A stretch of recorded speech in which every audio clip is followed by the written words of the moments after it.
Partenaires et agents du service public.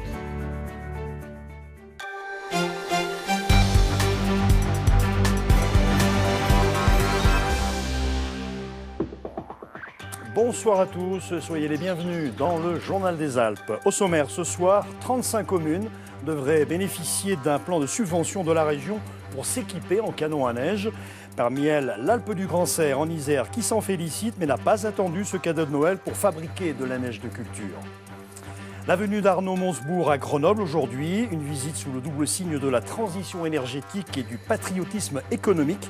Le candidat à la primaire socialiste a rencontré des chercheurs, mais aussi les salariés de Siemens menacés de restructuration. Arnaud Montebourg est l'invité politique du Journal des Alpes ce soir. Et puis Ubisoft fait entrer le freeride dans la cour des grands jeux vidéo avec Steep, un jeu sur les ports extrêmes entièrement développé à Annecy en Haute-Savoie avec la participation des meilleurs ambassadeurs régionaux de la neige, sortie prévue le 2 décembre. Deux grands titres tout à l'heure à 19h30 au sommaire du Journal National. 2 mois de campagne officielle, des déplacements, des meetings et déjà 2 débats. Mais l'émission de ce soir sur France 2 sera décisive pour les 7 candidats à la primaire de la droite et du centre. L'échange doit durer 2 heures. Chacun va abattre ses dernières cartes mais devra respecter un déroulé et des thématiques. Et puis ce soir, Thomas Pesquet deviendra le 10e Français à se rendre dans l'espace. Avant lui, 8 hommes et une seule femme sont entrés dans la légende. Le premier s'appelle Jean-Loup Chrétien, c'était dans les années 80. Retour en images sur ces aventuriers sélectionnés pour leur résistance mentale et physique. Dans les Alpes, la région s'est donc engagée à venir en aide aux stations de ski en finançant des équipements de canons à neige. Une liste de 35 communes devrait profiter de l'aubaine et parmi elles, l'Alpe du Grand Serre en Isère qui avait déjà reçu un engagement de la région pour faire ces investissements. Jean-Christophe Solari, Dominique Semet. On va le descendre. À l'Alpe du Grand Serre, aux portes de Grenoble, on n'a pas attendu l'annonce de Laurent Wauquiez pour débuter les travaux. Ce matin, le maire et le directeur de la station commençaient à monter les nouvelles têtes des canons à neige. Donc là, ça permet de remplacer les joints et les tuyaux. Du coup, celui-là, il sera monté. Ouais. 9 têtes de canon et 3 enneigeurs achetés grâce aux 185 000 € de subvention du conseil régional et du conseil départemental de l'Isère. Ce matériel produit beaucoup plus et consomme moins d'air comprimé. Il fabrique de la neige dès que la température extérieure atteint les 0 degrés et cela change toute la donne. Ça peut sauver la saison et puis faire une bonne couche d'épaisseur sur le manteau neigeux, sur le pied des pistes ici.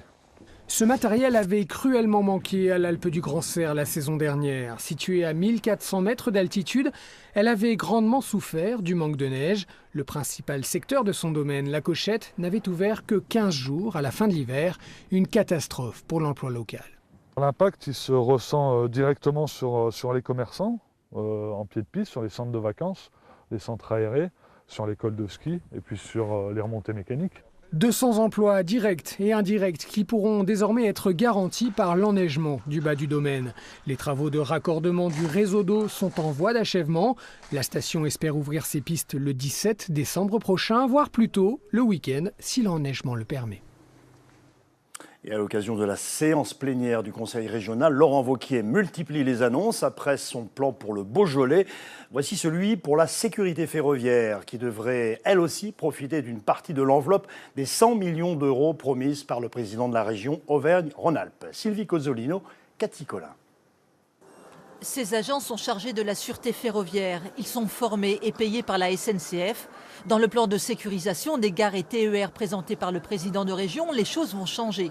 Laurent Wauquiez met 12 millions d'euros sur la table pour avoir plus de sécurité, plus d'agents. Bref, il va payer les salaires du personnel de la SNCF. D'abord, on va doubler les effectifs qui sont dédiés à la sécurité dans nos gares et dans nos trains. C'est la région qui va financer. Parce que si on attend de la SNCF, on n'aura pas d'augmentation suffisamment importante des effectifs de sécurité. Donc on double parce que j'ai besoin d'agents. J'en ai besoin dans les trains, j'en ai besoin dans les gares. Et la SNCF fait ce que le politique lui demande, à se demander qui est le vrai patron des trains régionaux. Toute décision d'investissement ou d'emploi sur le TER est décidée finalement par la région, puisque c'est la région qui est autorité organisatrice du TER. C'est la région qui vous dit quoi faire en matière de sécurité. Bien sûr. Des effectifs, un PC de surveillance tout neuf et des caméras dans toutes les gares et TER. Le plan complet coûtera 100 millions d'euros à la région. La vidéosurveillance, c'est nouveau ou du réchauffé? Ça fait 5 ans que les rames commandées comprennent de la vidéo. Lorsqu'on rénove les rames, on met aussi de la vidéo à l'intérieur. Idem pour les plans de sécurisation des gares. Donc pour nous, il n'y a rien de nouveau sous le soleil. On continue ce qui était déjà fait. Et s'il y a de l'argent à mettre, ce n'est pas forcément dans la sûreté ni la sécurité, c'est dans la régularité, dans l'amélioration des structures, de l'infrastructure ferroviaire pour que le système retrouve la performance qu'il avait il y a une cinquantaine d'années. Pour justifier son plan d'envergure, Laurent Wauquiez s'appuie sur les chiffres de délits et incivilités commis dans et aux abords des gares. Pour la SNCF, la priorité, c'est de conserver la région comme cliente. Et oui, dans 2 ans, les TER s'ouvriront à la concurrence et la région aura toute liberté d'acheter ses rames ailleurs. Alors c'est qui le patron ? Politique toujours avec la venue d'Arnaud Montebourg à Grenoble aujourd'hui. En campagne pour la primaire socialiste, l'ancien ministre du redressement productif a rendu visite au laboratoire Greener et à l'entreprise Stimergy en Isère. Un déplacement sur 2 grands thèmes, la transition énergétique et le patriotisme économique. Il a également rencontré des salariés de Siemens menacés par un plan de restructuration. Une journée au galop donc pour le défenseur du Made in France qui est l'invité politique du Journal des Alpes ce soir. Bonsoir et bienvenue Arnaud Montebourg. Bonsoir. Alors je le disais, 2 axes dans votre venue à Grenoble. Le premier c'est la transition énergétique et les énergies renouvelables. L'Isère, c'est un bon élève? C'est un incubateur qui est célèbre en France et qui a une réputation extraordinaire parce qu'il y a eu depuis de très nombreuses années le mélange entre les apports des universités, de l'académie et des laboratoires de recherche publics et de tout le monde entrepreneurial. Et cette alliance-là, elle produit des effets étonnants. Et d'ailleurs, ce qui se passe à Grenoble est un exemple pour de nombreuses villes de France. Et si la France ressemblait à Grenoble, la France serait en meilleure forme. Vous allez faire plaisir à beaucoup de monde dans la région. Je suis surtout heureux d'être français lorsque je suis ici. Je vois à quel point les choix qui ont été faits dans l'histoire ont été positifs. Et pourtant, politiquement parlant, Grenoble est un cas de figure un peu particulier. Vous savez, la gauche est très divisée. Les forces de gauche sont divisées. Un maire écologiste qui a battu un candidat socialiste. Qu'est-ce que vous pensez de cette situation un peu conflictuelle entre ces forces de gauche à Grenoble? J'ai cru comprendre que dans la métropole, autour de son président Christophe Ferrari, il y avait toujours une discussion et des compromis. Nous sommes quand même capables de nous unir et conjuguer nos apports respectifs. D'autant que la gauche doit se transformer pour se rassembler. Donc c'est exactement ce que je propose dans le cadre de la primaire. C'est un premier rassemblement. Je lance un appel aux Alpins. Venez voter massivement à la primaire pour tourner la page de ce quinquennat d'échecs, engager la mutation de la gauche et unir l'ensemble des forces, vert, rose, rouge, et travailler ensemble. C'est le cas dans la quasi-totalité des collectivités locales. Deuxième thème de votre déplacement ici à Grenoble, c'est le patriotisme économique. Expliquez-nous. Patriotisme économique. C'est l'estime de soi, l'amour des siens, disait Romain Gary. Le nationalisme, c'est la haine des autres. Le patriotisme, c'est l'amour qu'on porte à soi-même quand on est un pays. Économique, ça veut dire, c'est le mouvement du Made in France, c'est-à-dire une lame de fond dans la société où les consommateurs font attention à leurs achats et à leurs conséquences. Avec leur carte de crédit, ils votent chinois ou ils votent France et ils font des choix en fonction de leurs moyens. Cet état d'esprit-là a eu pour conséquence que les distributeurs, les producteurs se sont mis à relocaliser des activités, à défendre les produits fabriqués ici. Et finalement, tout le monde s'intéresse aux origines. Avant, on s'intéressait aux marques. Et maintenant, on va chercher la sincérité derrière. Qui fabrique le produit? Où? Comment? Et c'est comme ça qu'on va réindustrialiser progressivement. Il faudra du temps. Mais c'est comme ça qu'on va réindustrialiser notre pays. On n'est pas loin du protectionnisme, là. Non, on est tout simplement dans la mobilisation de nos propres ressources pour remonter les ravages du tissu productif que nous avons subis dans la crise. Un mot sur les salariés de Siemens que vous avez rencontrés tout à l'heure. Qu'est-ce que vous avez pu leur dire pour les rassurer? Bien, d'abord, j'ai repris les promesses qui avaient été faites par Siemens lors du précédent plan social. 4 plans sociaux en 8 ans. Une entreprise qui a un carnet de commandes débordant, qui réalise de nombreux bénéfices. Une implantation historique de Siemens en France que j'ai toujours défendue en rapport avec nos amis allemands. Nous avons toujours construit une alliance franco-allemande constructive. Donc je vais aller voir le patron de Siemens France pour lui dire mon incompréhension partagée, je crois, avec celle des élus et des syndicats de Siemens à Grenoble. Alors un mot sur la primaire socialiste, vous êtes aussi là pour ça, 22 et 29 janvier. Avant-hier, Emmanuel Macron s'est lancé, il est parti en marche vers la présidentielle. Vous ne regrettez pas d'avoir tenté votre chance en cavalier seul plutôt que de passer par ces primaires qui pourraient éventuellement vous broyer? Nous avons besoin de nous unir. Les candidatures solitaires vont empêcher, finalement, la gauche de se réunifier, ou en tout cas, elles rendent plus difficile le travail de réunification, sur la base d'un renouvellement. Si on tourne la page de ce quinquennat, on ne peut pas rassembler sur la base des échecs, des reniements, des renoncements de ces dernières années. On ne le peut que si on a tiré les leçons de nos erreurs et se présenter avec une politique innovante. C'est ce que je veux faire. Et ensuite, rassembler avec Jean-Luc Mélenchon, le Parti communiste, Yannick Jadot et les Verts, et avancer vers une proposition au pays alternative au risque de la victoire de la droite, qui pour moi donnera Le Pen dans 5 ans. Merci à vous d'avoir répondu à notre invitation. Merci Arnaud Montebourg. La 22e édition du Festival international des métiers de la montagne s'est ouverte aujourd'hui à Chambéry, en Savoie, un rendez-vous de tous les professionnels et les acteurs économiques ou bien touristiques de la montagne. Et cette année, au centre des débats, les activités outdoor. Il y avait du monde aujourd'hui pour le premier forum Outdoor Expert et pour cause. Les sports nature se multiplient, le trail et le ski de randonnée touchent un plus large public qui ne pratique plus qu'en haute montagne mais aussi au cœur des stations. Entre les skieurs qui montent et ceux qui descendent, entre les engins de damage et les randonneurs de fin de journée, difficile de partager l'espace en toute sécurité. Souvent, c'est la volonté des maires, mais il faut bien les comprendre, ils sont responsables de tout. Et nous, on n'est pas du tout là pour bloquer les espaces de montagne. Au contraire, on est là pour donner accès.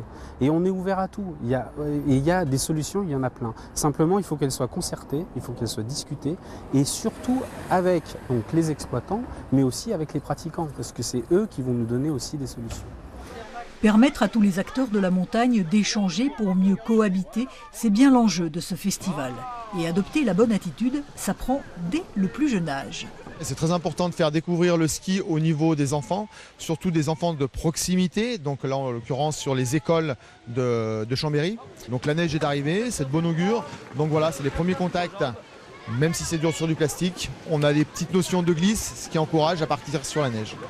Le 22e Festival international des métiers de la montagne, c'est jusqu'à dimanche au Manège, mais aussi au centre-ville, avec des villages d'artistes et d'artisans et la découverte d'activités ouvertes à tous.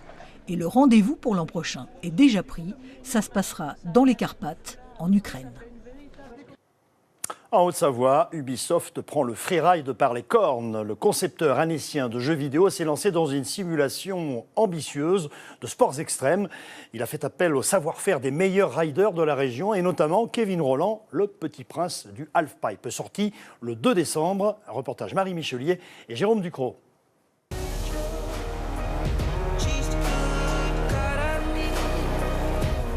La spécificité du jeu, c'est la possibilité de choisir quasiment en tout temps entre différents sports, le ski, le snowboard, mais aussi le parapente qui va permettre, à travers les courants ascensionnels, de remonter dans la montagne et pour en redescendre beaucoup plus vite, le wingsuit aussi. Et cette fois-ci, c'est ça, une certaine façon de dévaler les pentes à presque 200 km/h.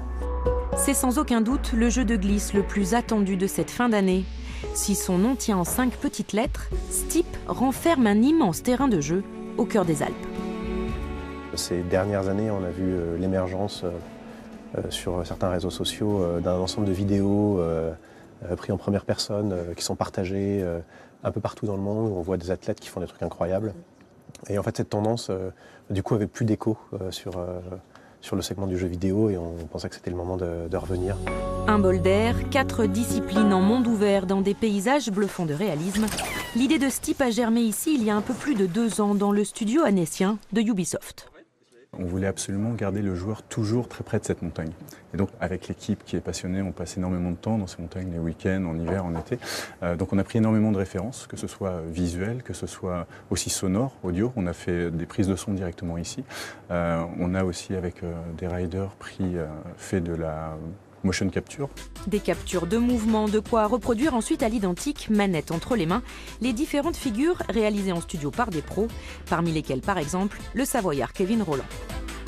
On a travaillé avec des athlètes locaux, des marques aussi locales. Et puis il y a un ensemble de clins d'œil. On en a mis un certain nombre depuis la célébration de certaines recettes locales jusqu'à des clins d'œil encore plus spécifiques à la communauté des skieurs ou des riders locaux. Donc oui, c'était important pour nous. Et c'est aussi ce qui, on l'espère, fait que le jeu sera apprécié de l'autre côté de l'Atlantique, parce qu'il a évidemment une vocation mondiale. Car Steep mise aussi sur un mode multijoueur et le partage d'exploits en réseau. L'heure est aux derniers ajustements avant la sortie internationale, le 2 décembre prochain. Et maintenant, le dernier volet de notre série sur les fromages de Savoie. Aujourd'hui, la majorité des fermes et des exploitations agricoles s'ouvrent au public et se diversifient. Parler de son métier, c'est aussi le valoriser. Et pour les agriculteurs du XXIe siècle, c'est devenu une nécessité. Claudine Longhi-Bernard, Christian Mathieu. Si certaines productions de fromage restent encore presque confidentielles, les fermes sont aujourd'hui ouvertes. Les agriculteurs communiquent, accueillent, parlent de leur métier à tous ceux qui souhaitent les rencontrer, notamment à travers la route des fromages de Savoie. Lorsqu'ils ont décidé de s'installer à Bellevaux, il y a 21 ans, Rebecca et Jean-Yves ont tout de suite fait le choix d'ouvrir la ferme du Petit Mont au public.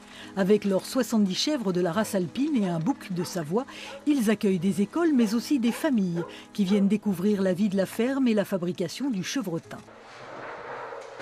2 fois par jour après la traite, il n'y a pas de temps à perdre car le lait ne doit pas refroidir. Il faut environ 3 litres pour faire un chevretin. Toutes les étapes de fabrication sont manuelles et ces gestes ont été appris et transmis au fil des générations. Le chevretin, entre le moment où on le fabrique, donc entre aujourd'hui et puis le jour où on pourra le vendre, il y a 3 semaines d'affinage. Non loin de là, dans la forêt, une cabane perchée fait aussi partie de la diversification d'activités voulue par la ferme du Petit Mont. Financièrement, c'est très important puisque soit vous arrivez à vivre que de votre production, donc nous on a une petite production en chèvres, on vend carrément 60% de notre production sur l'exploitation, mais même ça ne suffit pas à nous faire vivre. L'idée c'est aussi de faire voir aux gens que le métier d'agriculteur c'est plus celui qu'on avait il y a encore 30 ou 40 ans en arrière. Il y a plein de choses à gérer, ne serait-ce que l'alimentation des animaux, mais après gérer le stock de fromage, savoir le commercialiser. On est chef d'entreprise. Non, c'est fini le temps où on était tout le temps derrière les vaches. Au GAEC, les noisetiers, on travaille et on accueille en famille. Ce jour-là, c'est un groupe de collégiens français et allemands qui vient découvrir la fabrication du fromage et goûter une journée de la vie de la ferme. Pour ceux qui font vivre l'exploitation, ces visites sont importantes.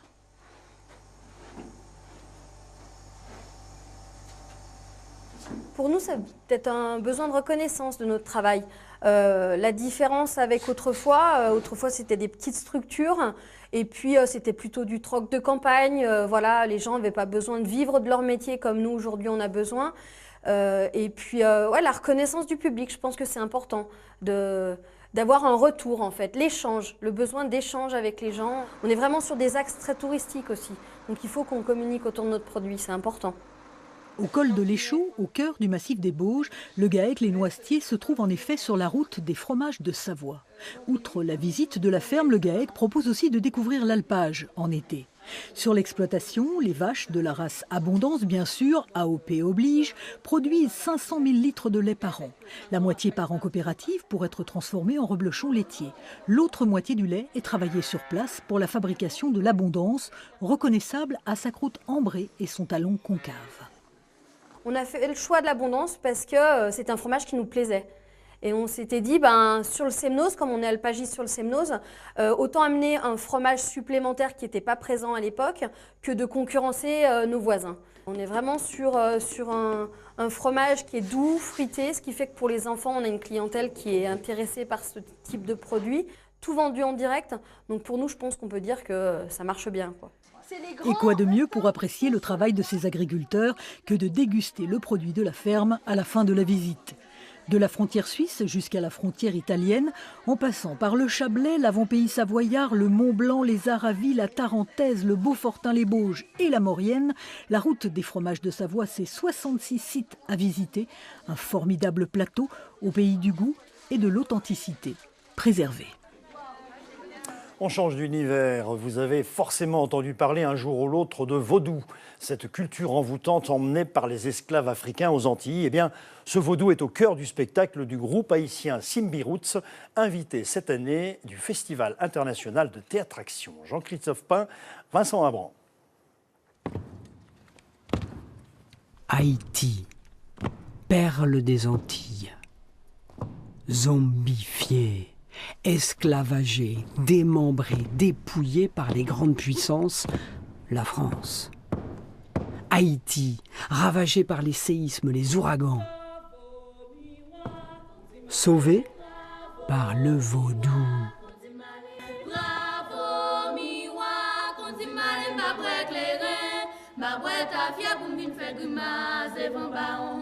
C'est de là que les paysans tirent leur savoir. C'est de là que toute la nation haïtienne tire toute son énergie. Et c'est grâce au vaudou qu'on a eu notre indépendance aussi. On en parle. Oui. Oui.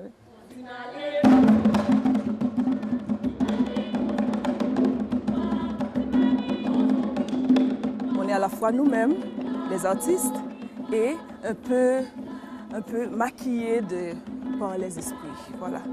Par les esprits, un peu outre-tombe et très sexuel.